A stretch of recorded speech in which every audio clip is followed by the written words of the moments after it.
future Cardinals. Pope Francis decides who will wear red hats and who won't. GOP-controlled. Will the new majority in Congress govern or goad their Democratic counterparts? Battling bias. Finding an impartial jury for the Boston Marathon bombing trial. And signs of healing.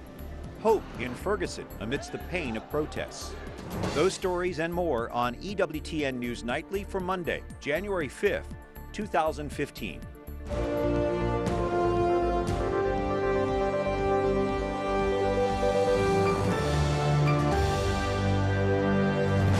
Good evening from Washington. Thank you for joining us tonight.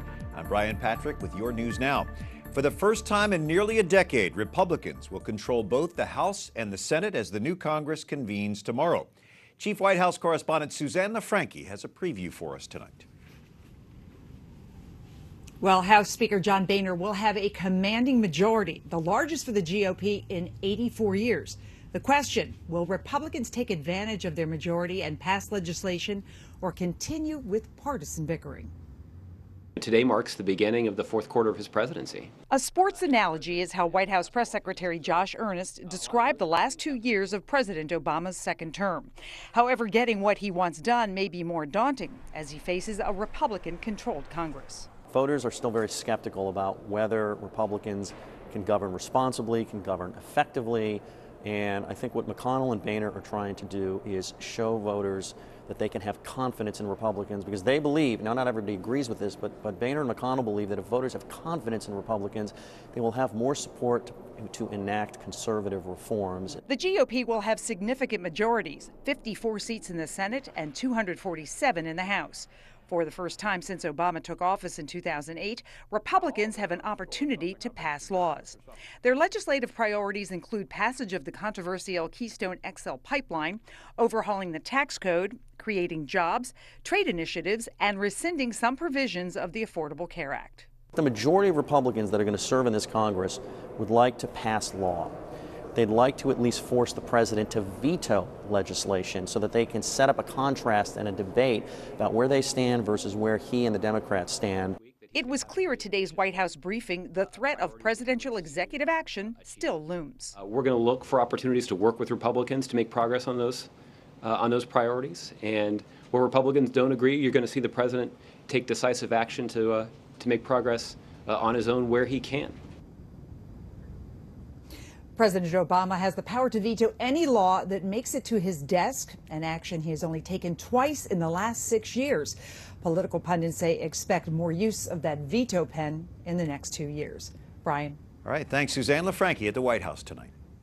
Richard Doerflinger, the Associate Director of the USCCB's Secretariat for Pro-Life Activities, is with us.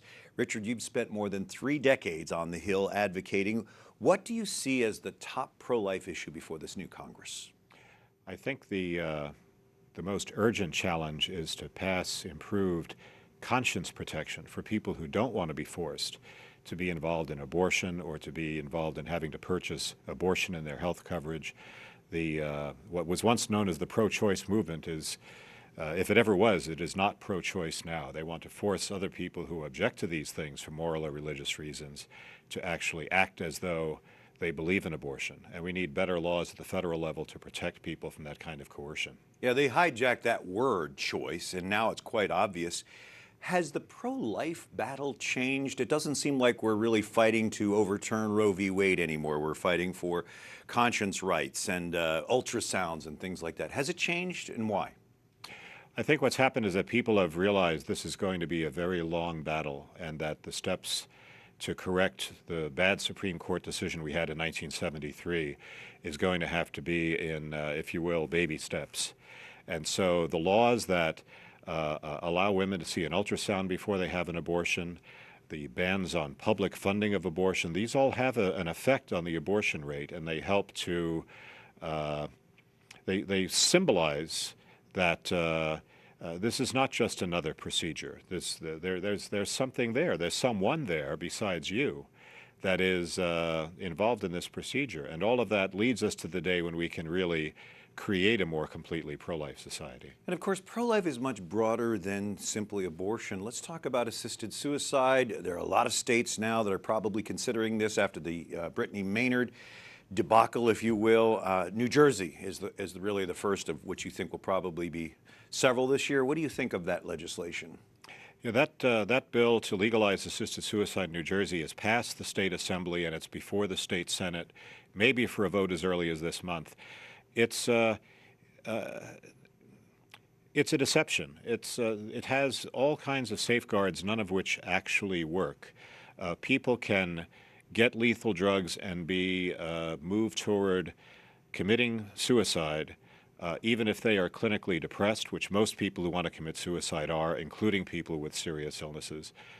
There's lots of room for coercion and for undue influence by other people in the situation who are a lot more powerful than these vulnerable patients are. Since Brittany Maynard, it seems like this is being presented as a free will issue, the will to take your own life. What's wrong with that?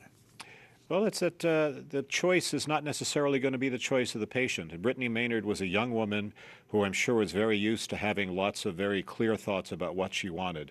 But most commonly, the patient who is committing suicide under laws like this in Oregon and Washington are over 70 years old.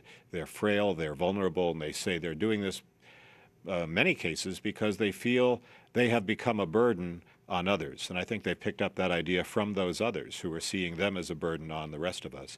When a state decides we're going to prevent suicide among most people, but give suicide assistance to one group of people when they have the same suicidal thoughts, that's not a free choice issue, that's a discrimination issue. That's the state saying your life is not worth living. And when life is a gift from God, as it is not our choice. Richard Doerflinger with the USCCB Secretariat for Pro-Life Activities. Thank you for your insight tonight. Thank you.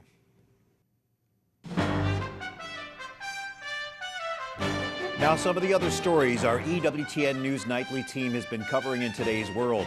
The Boston Marathon bombing case finally goes to trial. Jury selection is underway now, but as our Wyatt Goolsby reports, it could be a long process. Brian, imagine trying to whittle down a list of more than 1,200 people for one jury. That's exactly what a judge and lawyers in a federal court started to do today. That jury will decide if the Boston bombing suspect is guilty, and if so, whether or not he should be put to death. Nearly 2 years after Boston was rocked by this explosion, one of the two men accused of the crime goes on trial. Over the next few days, potential jurors will be called into Boston's federal court. The goal will be to determine the fate of this man, Dzhokhar Tsarnaev. He faces 30 federal charges, including detonating 2 bombs at the finish line of the Boston Marathon on April 15, 2013. Tsarnaev and his brother allegedly planned the attack, which killed 3 people and left more than 200 injured. Heather Abbott's leg had to be partially amputated. I think it's going to be difficult. I think it'll be emotional, and it'll bring a lot of memories back. A lot of memories for victims and for many people in the Boston area. One of the biggest challenges right now is selecting an impartial jury. Boston Globe reporter Milton Valencia, who has been covering the trial, spoke to EWTN News Nightly about the process. They're looking for, I hate to use a legal term, but it's a death-qualified jury. And that's someone who could say, yes, I can choose death if it is warranted, but I can choose not death, life in prison, if I feel that is the case. Legal observers say the defense will likely focus on getting their client the life without parole sentence. Guilt does not seem to be much of an issue because it appears as though the prosecutors have amassed a trove of evidence, tons of evidence against Tsarnaev. So everything really will boil down to the death penalty phase. U.S. District Judge George O'Toole says they only have a few weeks to select the 12 jurors and 6 alternates. He says testimony in the trial will begin on January 26 and could take 3 to 4 months. And Brian, the judge wants this to be a slow, methodical process since the death penalty is on the table. Thank you. Wyatt Goolsby will be covering that throughout the trial. Well, Indonesia's transportation ministry is cracking down on those responsible for AirAsia Flight 8501 taking off without the proper permits. The licenses and schedules of all airlines flying in and out of Indonesia will also be examined for violations. Indonesian officials say the plane was not permitted to fly the route that it actually took. The AirAsia plane crashed into the Java Sea last Sunday with 162 passengers on board. Searchers continue to face bad weather, looking for more victims and wreckage of the plane. The cause of the crash hasn't been determined, but there was bad weather in the area. Well, a 7-year-old survivor of a Western Kentucky plane crash continues tonight to help investigators as they search for the cause of the crash. The Friday crash killed her parents, sister, and cousin, but Sailor Gutzler survived, walking a mile through the woods for help. She now may be able to help investigators determine what brought that plane down. Surviving a plane crash is very rare, so a witness can provide valuable information. A Kentucky State Trooper who helped Sailor says her story is a real miracle. At the scene, we were talking about that being some divine intervention there, because she absolutely went to probably the nearest house that she could have. The young survivor was treated at a hospital and released over the weekend. What a miracle. Well, New York Mayor Bill de Blasio says the NYPD is the world's best police department. Those comments coming as division between New York City police and the mayor of New York continues to deepen. Thousands of officers actually turned their backs on the mayor at the funeral for a second officer gunned down in his squad car. Many officers say the mayor is anti-police. De Blasio and Police Commissioner William Bratton eulogized Officer Wenjin Liu yesterday. His funeral was delayed so relatives from China could travel to New York, where he married his wife, now widow, just 2 months ago. Well, 2 potential U.S. Olympic ski team members have been killed in Austria, buried by an avalanche. 20-year-old Ronnie Burlack and 19-year-old Bryce Astle were skiing today near their European training center in the Alps. They apparently set off an avalanche near the Rettenbach Glacier. 4 other skiers escaped the avalanche unhurt. The U.S. Alpine Ski Director says the rest of the team is, quote, in shock tonight. Well, his choice of 15 new cardinals seems to reflect the vision of Pope Francis for a more diverse church. At his Sunday Angelus, Pope Francis said the new batch of cardinals, quote, shows the inseparable with the Church of Rome to churches in the world. They come from 14 nations, including far-flung corners of the world, such as Tonga, New Zealand, Cape Verde, and Myanmar. They reflect the Church's growth in Asia and Africa. No Americans were picked. Only 3 European nations have new cardinals: Portugal, Spain, and Italy. Cape Verde, Tonga, and Myanmar gained cardinals for the first time. Earlier today, EWTN News Nightly's Susie Pinto spoke with our Rome correspondent Alan Holdren about the Pope's picks. Alan, Pope Francis is continuing to make his mark on the Roman Curia and the Church with this latest batch of cardinals.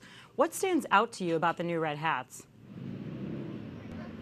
Well, I'd say, Susie, the real diversification of this group that he's called up to be his next class of cardinals. There are people from Myanmar out in Southeast Asia, from Tonga in Oceania, and also from Cape Verde in Africa. This is a greater representation of the global South, of developing nations, of people who live in poverty often, of pastors who are taking care of people really in need. And the Pope said that he wanted to link the Rome with the local churches, and I think he's really done that. And no American bishops were on the list, Alan. What do you make of that? Well, that's true. This is the second consistory in a row, and after decades of having an American in every consistory, it's the second consistory in a row, both from Pope Francis, where we don't have a single American. There's still 11 cardinal electors from the United States. That means cardinals under 80 years of age. There's still a strong presence. The U.S. has the second highest count of voting age cardinals in a potential conclave. Still has a strong presence. It's a heavyweight in a potential conclave. I would say nothing to worry about, although it is a change in the tradition. And the Americans weren't the only ones passed up. The Archdiocese of Venice and Turin that traditionally have cardinals didn't get one. Is that significant? I would say so, Susie. This is the Pope showing that the rest of the world is also important, and that traditional sees, was what they call them, don't get the cardinal's hat immediately anymore. He also passed over Madrid. He passed over Chicago. There are quite a number of cardinalational sees that have remained, they say, vacant of the red hat. He wants to give more of a voice to the churches in far-flung places in the planet. To give you an example, Tonga's Archbishop, this new cardinal from Tonga, is only 53 years old, and he is in charge of a diocese of only 14,000 Catholics. It's really not important in the global scheme, but the Pope wants his voice in decisions as well. He wants him to be in the College of Cardinals, and the first chance he'll have to give his input will be just ahead of this Cardinal Creating Consistory, the ceremony that will give him the red hat, which will be in February on the 12th and the 13th, where they'll be speaking about these changes in the Roman Curia, the reform process. So he'll have a voice just like the others. Susie? Thank you, Alan. We look forward to that. Alan Holdren joining us from Rome.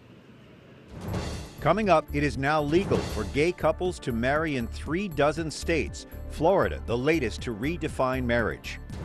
And a surge of frigid air is sweeping eastward, plunging much of the nation into a deep freeze.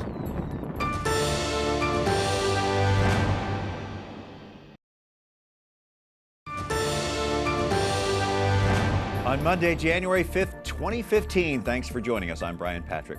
Dr. Chad Pecknold, an associate professor of theology at Catholic University of America, joining us with more insight on the 15 new cardinals chosen by Pope Francis. This diverse group of cardinals, all new to the bureaucracy there in the Vatican. What are the pluses and maybe minuses of that? Well, the minuses are that precisely the fact that they're new. They're not tested. They're not Vatican hands. Often new cardinals have had some experience in the Vatican. They've perhaps been a prefect like Mamberti, who was one of the cardinals. He was a typical curial appointment elevated to the cardinal, but this time we only have one of those. Most of the cardinal elected this time through are brand new to the Vatican. The Curia means they might be inexperienced. The pluses, that they reflect the universality of the Church from all over the world. Do you think they'll bring different views on doctrinal issues? I don't think they'll bring different views on doctrinal issues. I think what they'll highlight, though, is the various issues that are facing their particular churches. So, for example, the plight of migrants has been very important to the Pope. And Monsignor Montenegro from one of the islands around Sicily has been elected to indicate the importance of and the plight of migrants around the world, not just in Sicily. And other parts of the world have been reflected very well. In the college, you have minority Catholic populations, places that have never had cardinals before, like Cape Verde and Tonga and Myanmar. These are places in which Christians may suffer persecution. They might not have the same experience of the Catholic world that we do in America. So we often refer to cardinals as princes of the Church. Yeah. Do you think Francis sees it that way? That's a great question, Brian. It's a fact that the gospel upends worldly power, and I'm sure that it's a concern of the Pope to send that message clearly, that if a humble fisherman can become the rock of the Church, St. Peter, surely these humble bishops from small provinces can be elevated to direct the future of the Catholic Church along with the Holy Father. Do you think these newbies will have any role to play in the reform of the Curia, the Vatican leadership? Well, we'll find out more about that on the 12th and 13th, I think, of February, right in advance of the consistory, where he will meet for 2 days with them, and we'll hear a lot about their role in the curial reforms that Pope Francis has envisioned. All right, Associate Professor of Theology at Catholic University of America, Dr. Chad Pecknold, thanks for joining us. Thank you for having me. Well, Florida is now the 36th state to legally redefine marriage. A judge allowed same-sex couples to legally marry in the Sunshine State for the first time today. Florida's Catholic bishops say they are deeply disappointed by this ruling. They say it does nothing to safeguard a child's right to both a mother and a father. The U.S. Coast Guard says there's been a surge in Cuban nationals trying to enter the U.S. illegally through Florida. Now, this started in mid-December when the administration announced the normalizing of relations with Cuba. U.S. policy shields Cubans from deportation if they reach U.S. shores. The Coast Guard thinks rumors that the policy was ending may have contributed to the spike in illegal immigration. The man accused of the ambush shooting of 2 Pennsylvania state troopers was in court today. Eric Freen eluded police for 48 days after allegedly killing a trooper and critically wounding another. Today's preliminary hearing could decide whether his case goes to the county court for trial. Prosecutors are seeking the death penalty in this case. And much of the nation is bracing for frigid temperatures this week. Meteorologists say cold air from Canada is surging into the eastern two-thirds of the U.S. The tail end of a Midwestern storm could dump 6 inches of snow on Chicago tonight.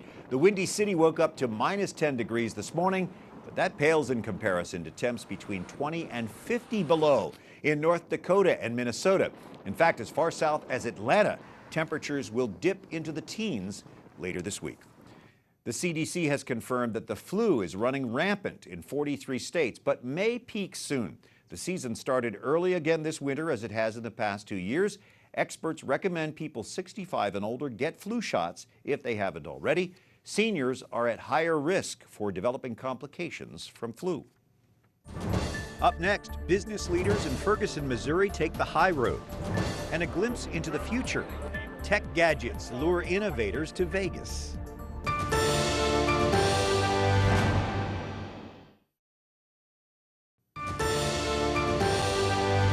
We're so grateful that you're joining us for this Monday evening, January the 5th. Today, the feast of St. John Neumann, or Neumann, as he was originally called, the Archbishop of Philadelphia, who founded the first Catholic diocesan school system here in the U.S.